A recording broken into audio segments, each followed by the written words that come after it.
প্ৰেছৰ সুবিধা ল'বৰ বাবে আহ্বান জনাইছোঁ।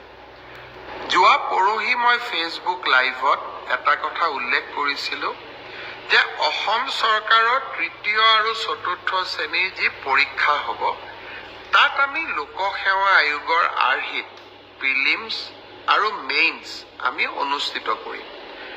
দুই এজন ব্যক্তিয়ে মোক জনাইছে যে পৰীক্ষাত নতুন নিয়ম এই বছৰ কৰিব নালাগে, কাৰণ আৰু যিহেতু 2 মাহ আছে, গতিকে আমি পুৰণা বা আগৰ বাৰৰ দৰে পৰীক্ষা পতাটো উচিত হ'ব।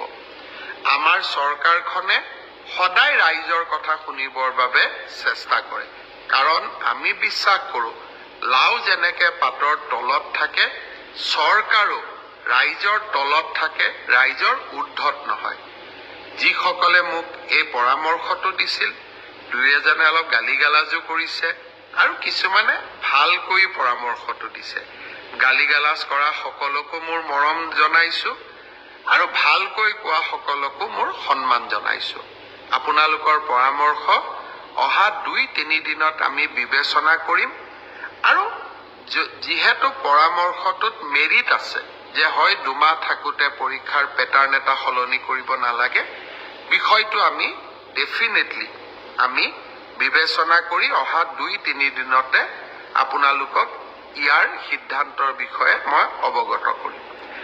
আজি দিনটোত